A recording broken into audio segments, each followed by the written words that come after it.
संपर्क के धागे से विशेष, संपर्क के धागे से विशेष, ग्राम से देश, देश से विदेश, हिंदी को रखें सब सहेज। नमस्ते, मैं कृष्णा पंचाल। नमस्कार, मेरा नाम रोहन पानवाला है। मैं पेशे से एक वकील हूँ और शौकिया एक राइटर हूँ, शायरी भी करता हूँ। परी है जिसमें, जिससे जुड़ी हर आशा है, मिस्री से भी मीठी है वो हमारी हिंदी भाषा है। नमस्कार, मैं रीटा हसानी। नमस्कार, मेरा नाम दीपशिका शर्मा है और मैं कथांकन की सह संस्थापक हूँ। मैं अभिषेक शर्मा और पेशे से मैं शिक्षक हूँ, कथांकन का संस्थापक हूँ और साहित्य के लिए थोड़ा बहुत काम करता हूँ और थोड़ा बहुत। नमस्कार, मैं स्नेहा एक अंतर्राष्ट्रीय बोर्ड के विद्यालय में कार्यरत कक्षा 10 की अध्यापिका हूँ। नमस्कार, मेरा नाम अभी खिलखापर है। पेशे से तो मैं शिक्षक हूँ और साथ में कुछ कविता और गज़लें भी लिखता हूँ। नमस्कार, मेरा नाम है चंदन अंजू मिश्रा और मैं हूँ जमशेदपुर से। नमस्कार, मेरा नाम राहुल कुमार सिंह है। मैं जमशेदपुर झारखंड का निवासी हूँ। हालांकि मेरा जन्म बिहार के आरा जिले में हुआ था। हिंदी भाषा जन जन को जोड़ने वाली, मानव केंद्रित और पूरी तरह से वैज्ञानिक भाषा है जो विश्व में भारत को गौरवान्वित करती है। कि हम इतनी एक मधुर मीठी ज़बान, मीठी भाषा को जानते हैं, समझ सकते हैं, पढ़ सकते हैं, सुन सकते हैं, उसका आनंद ले सकते हैं। और मेरे ख्याल से आज हिंदी दिवस पर आपसे यही एक बात करना चाहूँगा कि हिंदी को लेकर काफ़ी कंट्रोवर्सीज भी अभी बीच में हुई और क्या ये नेशनल लैंग्वेज है या नहीं, होनी चाहिए या नहीं, सबको हिंदी आनी चाहिए या नहीं, ये सब बातें जो हैं वो सियासी बातें हैं और उससे परे रहकर हम सिर्फ इस भाषा का आनंद उठाएं। इसमें जो लिटरेचर है, इतना वास्ट लिटरेचर है, साहित्य है, उसका आनंद ले। तो मेरे ख्याल से ये हिंदी की सबसे बड़ी एक महानता में उसका एडिशन करने बराबर होगा। हिंदी सिर्फ एक भाषा नहीं है, बल्कि यह एक माध्यम है जिसमें हम हमारी भावनाओं को बहुत ही सहज और सरल तरीके से व्यक्त कर पाते हैं। भाषा के रूप में हिंदी न केवल भारत की पहचान है, बल्कि यह हमारे संस्कारों की सच्ची संवाहक, संप्रेषक और परिचायक भी है। इतना ही नहीं, विश्व में बोली जाने वाली सर्वाधिक भाषाओं में हिंदी का तीसरा स्थान है। से हिंदी जो है वो खास करके जो लिपि में लिखी जाती है आमतौर पर देवनागरी, उसमें कोई कंफ्यूजन नहीं है। जो लिखते हैं वही पढ़ते हैं, वही बोलते हैं और उसकी फोनेटिक्स बहुत बढ़िया है, जिसमें ट और त के बीच का अंतर है, श, श, स, श, ये सब जो अंतर है, ख, ग, घ, ये सारा ये बहुत ऐसी ज़बानें हैं जिसमें नहीं मिलता है। तो मेरे ख्याल से इस चीज़ का हमें आनंद उठाना चाहिए।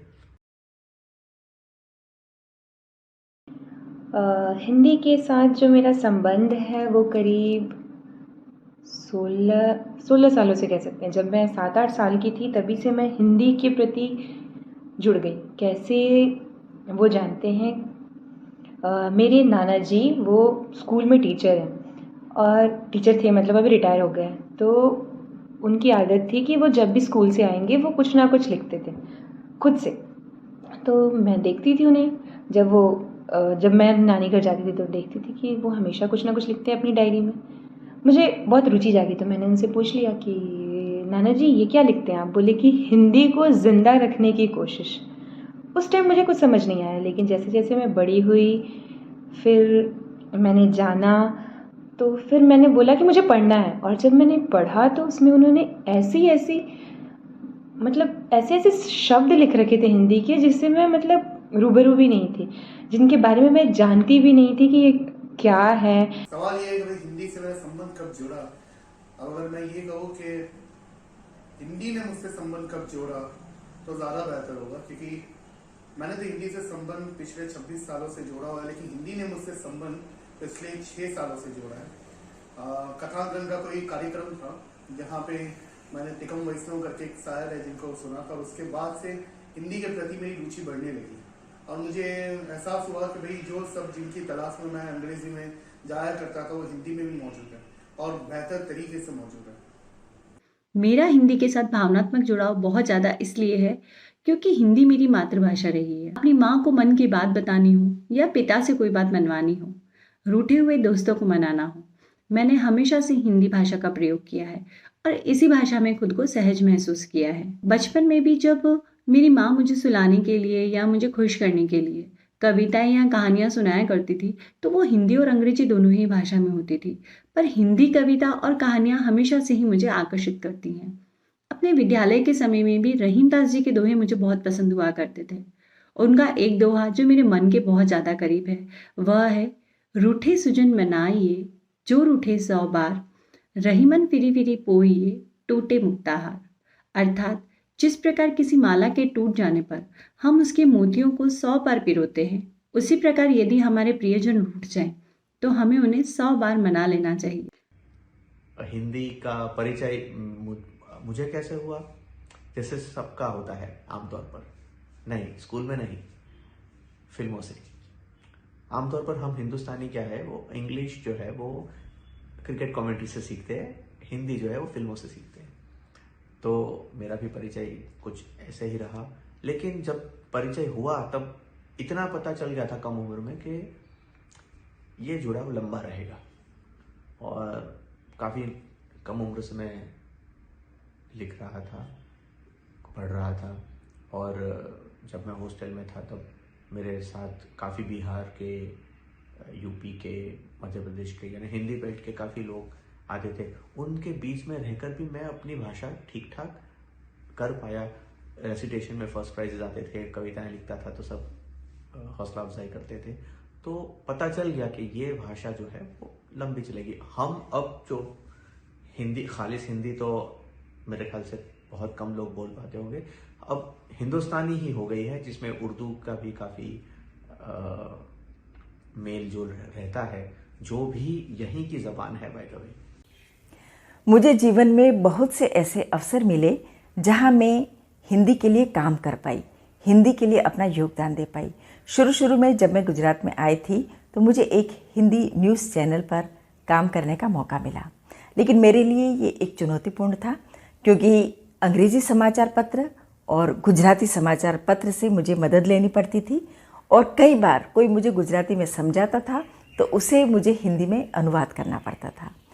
तो हर तरह से हिंदी में मुझे अनुवाद करके अपनी स्क्रिप्ट तैयार करनी पड़ती थी और फिर मैं वो समाचार पढ़ लेती थी। तो ये मेरे लिए बहुत अच्छा अवसर था, लेकिन इसका एक ये भी फ़ायदा हुआ कि हिंदी के साथ साथ अंग्रेज़ी और गुजराती भाषा में भी मेरा प्रभुत्व हो गया। लेकिन हिंदी के प्रति मेरा बचपन से ही लगाव रहा और यही कारण है कि पिछले 10 वर्षों से हिंदी अध्यापिका के तौर पे मैंने कार्य किया है और अंग्रेज़ी माध्यम के बच्चों में भी हिंदी भाषा के प्रति एक सम्मान और एक लगाव पैदा करने के लिए कई कार्यक्रमों को मैं आयोजन करती थी जिसमें बच्चे बढ़ चढ़कर हिस्सा लेते थे। मैं आपको बताते चलूं कि हिंदी के साथ मेरा संबंध बिल्कुल माँ और बेटे जैसा है। हिंदी से मेरा प्रेम और हिंदी की जो लेखनी है उसकी चाह मेरे बचपन से ही मेरे अंदर एक अलग तरह की ऊर्जा का आभास कराते आती है। हालांकि इसके अलावा अगर बात करें कि हिंदी के प्रति मेरी रुचि कैसे बढ़ी, तो इसका पीछे एक किस्सा है। दरअसल जब मैं 7th क्लास में था, यानी कक्षा 7वीं में था, तब मेरे स्कूल के एक टीचर ने एक हिंदी कविता याद करने को दी। हालांकि वो एक मैथिली कवि थे और उनका नाम विद्यापति है। उन मैथिली कवि ने एक कविता लिखी थी, गंगा स्तुति। उस कविता को उन्होंने याद करने के लिए दिया। मैं याद कर नहीं पाया। अगले सुबह जब क्लास लगी तो सर ने पूछा कि किसको किसको कविता याद है। जैसा कि मैंने आपको बताया, मुझे कविता याद थी नहीं। मैं बड़ा ही वहां पर अपमानित महसूस करने लगा क्यों मैं एक क्लास में, इस पूरे वर्ग में एक अच्छा विद्यार्थी था। इसके बावजूद मैंने सर का कहा को नहीं माना। हालांकि मैंने नजरअंदाज ही किया था और उस कविता को मैंने पढ़ी नहीं, मैंने याद नहीं किया। सर का बस इतना ही कहना था कि राहुल, आपसे ये उम्मीद नहीं थी। ये मुझे व्यक्तिगत तौर पे काफ़ी प्रभावित किया कि सर मुझसे हिंदी को लेकर के, हिंदी कविताओं को लेकर के किस तरह का अपेक्षा रखते हैं। मैं उनकी अपेक्षाओं पे खड़ा नहीं उतरा, इस बात का मुझे उस समय दुख हुआ। किंतु अगले ही सुबह मैंने उस कविता को फिर याद की और फिर अपने सर के पास जाकर, अपने शिक्षक के पास जाकर उनसे बात की और मैंने कहा कि इस कविता को मैंने याद किया है और ये कविता जब तक ये मेरा जीवन है तब तक मुझे याद रहेगी। कविता का एक कुछ अंश सुना दूं कि बड़ सुख साल पावल तु अति रे, छोड़े निकट नयन बहरी रे, कर जोड़ी विनमो विमल तरंगे, पुण्य दर्शन हुए पुण्यमती गंगे। सबसे पहला मेरा जो संपर्क हुआ, मैं हिंदी के साथ परिचय में आया, वो विद्यालय था, फिर क्रिकेट आया और फिर आया फिल्म। और इन्हीं तीनों से मैंने बहुत कुछ सीखा। बचपन में विद्यालय में हिंदी कविताएं, हिंदी कहानियाँ हमेशा से रोचित करती रही हैं, पर बचपन में कभी कल्पना नहीं की थी कि हिंदी क्षेत्र में जाकर हिंदी के लिए कुछ करने का मौका मिलेगा या मैं कभी लेखक बन पाऊंगा। बचपन में तो वही कल्पनाएं थी कि या तो डॉक्टर बनेंगे, इंजीनियर बनेंगे, ऐसा कुछ करेंगे। लेकिन जब मैं इंजीनियरिंग में था, अपने दूसरे या तीसरे वर्ष में था, उस समय तब तक मैं क्या करता था कि पार्ट टाइम जॉब के हिसाब से या पॉकेट मनी बचाने के लिए लोगों के लिए आर्टिकल लिखा करता था। लोगों के लिए मैं उनके भाषण लिख दिया करता था, अखबारों के लिए कुछ आर्टिकल लिख दिया करता था। पैसे भी आ जाते थे ठीक ठाक। तो वहीं पे कुछ सराहनाएं मिली, कुछ लोगों ने कहा कि मैं ठीक ठाक लिख लेता हूँ। अच्छा लगा जब कुछ लोगों का आशीर्वाद मिला, कुछ लोगों से सीखना शुरू किया, तो मुझे वहाँ भी रुचि बढ़ी। और एक दौर ऐसा था कि जब मुझे लगा कि मैं अपने आप को और बेहतर जानूँ अंग्रेजी के दौर में, तब मैंने अपने आप को हिंदी भाषा की तरफ, हिंदी साहित्य की तरफ मोड़ लिया। और जैसे जैसे मैं हिंदी कविताओं को पढ़ता, हिंदी साहित्य को जानता, मुझे अपने आप को और बेहतर जानने का मौका मिलता और उसी के साथ साथ अन्य भाषाओं को सीखने का और बेहतर मौका मिलना शुरू हो गया। तो यहीं से शुरू हुई थी मेरी हिंदी के साथ, हिंदी के प्रति वो रुचि, और जो आज भी लगातार जारी है। और तो हिंदी भाषा के विकास के लिए या हिंदी भाषा को लोकप्रिय बनाने के लिए जो सर्वप्रथम कदम है वो हिंदी भाषी क्षेत्रों से उठाए जाने चाहिए। हिंदी भाषी क्षेत्रों में कुछ ऐसा किया जाए कि वहाँ के विद्यालय, कार्यालय, बैंक, विधानसभा, न्यायालय आदि सभी स्थानों पर कुछ कार्य हिंदी में किए जाएं। मेरी व्यक्तिगत राय है वो ये है कि जब तक हिंदी भाषा से लोग पैसे नहीं कमाने लगेंगे या हिंदी भाषा लोगों को रोजगार के मौके नहीं दे पाएगी, तब तक घर तक पहुंचना इस हिंदी का थोड़ा सा कठिन मालूम होता है। क्योंकि आप कुछ भी कर लें, आज का जो पूरा समय है वो व्यापार का समय है, बाजार का समय है। तो जब तक हिंदी का बाजार नहीं बन जाएगा, हिंदी से रोजगार नहीं मिलने लगेगा, तब तक हिंदी को लोग अपनाने में थोड़ा सा झिझक महसूस करेंगे। जिस दिन कोई इंटरव्यू या किसी साक्षात्कार में किसी हिंदी बोलने वाले लड़के को हाई पैकेज की नौकरी मिलने शुरू हो जाएगी, या किसी हिंदी बोलने वाले का व्यापार बहुत अच्छे से आगे बढ़ने लगेगा, या सोशल मीडिया पे हिंदी के सहारे बहुत सारे लोग अपने आप को प्रस्तुत कर पाएंगे, जो कि अब कर भी रहे हैं, तो उस समय धीरे धीरे हिंदी का विकास होने से कोई रोक नहीं पाएगा। क्योंकि अंततः आर्थिक और मानसिक रूप से जब कोई भाषा समृद्ध हो जाती है तो वो भाषा अपने आप जनमानस तक पहुंच जाती है। जब प्रादेशिक तौर पर हिंदी भाषा को लोकप्रिय बनाया जाएगा, लोकप्रिय माना जाएगा, सम्मान दिया जाएगा, तभी हम उसे राष्ट्रीय स्तर पर लोकप्रिय बना सकते हैं।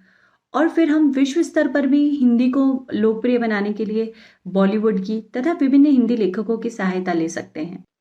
मुझे नहीं लगता कि अब और अच्छा करने की जरूरत है। हिंदी पहले से ही अच्छी है, उसमें वो एक माँ की तरह है जो हर एक को अपनाती है। तो मैं बस यही कहना चाहूँगा कि भाई हिंदी भाषा जो है उसको लेके सिर्फ गर्व नहीं, उसको लेके प्यार भी है। अगर हमें शुरू से ही विद्यार्थियों में हिंदी के प्रति रुचि बढ़ानी है तो विद्यार्थियों में हिंदी से संबंधित विभिन्न प्रतियोगिताएं करवाई जाएं, जो राज्य स्तरीय एवं राष्ट्रीय स्तर की प्रतियोगिताएं हों, जिसमें निबंध लेखन, वाद विवाद प्रतियोगिताएं, कविता लेखन प्रतियोगिताएं इत्यादि शामिल हों। हिंदी दिवस जैसे समारोह विद्यालय में बड़े धूमधाम से मनाए जाएं। विद्यार्थियों को हिंदी के क्षेत्र में जो रोजगार के अवसर हैं उन अवसरों से अवगत करवाया जाए। मेडिकल का क्षेत्र हो या इंजीनियरिंग का क्षेत्र, हिंदी माध्यम में इसकी भी पढ़ाई करवाई जानी चाहिए, ताकि विद्यार्थियों को लगे कि यह हिंदी भाषा सच में बहुत महत्वपूर्ण है। ऐसा मेरा मानना है कि जब तक इस देश में हिंदी के लिए दो ना दबाना पड़े, तब तक हमारे लिए हिंदी सर्वोपरि ही रहेगी। हिंदी के लिए दो ना दबाएं, हमें कोशिश करनी चाहिए कि हिंदी हमारी प्रथम भाषा होनी चाहिए, हिंदी हमारी मातृभाषा है और हमें इस पर गर्व करनी चाहिए। हमें इस बात का गर्व होना चाहिए कि हिंदी भाषी लोग हम हिंदी से इतना प्रेम करते हैं, हिंदी से इतना स्नेह रखते हैं। और माँ भारती का विद्यार्थियों को, अध्यापकों को, हम सबको मिलकर साथ आना होगा ताकि हम हिंदी को एक सम्मानपूर्वक स्थान दिला पाए। हिंदी का जो स्थान पहले हुआ करता था, आज भी समस्त भाषाओं में हिंदी को सर्वोच्च स्थान दिला पाए।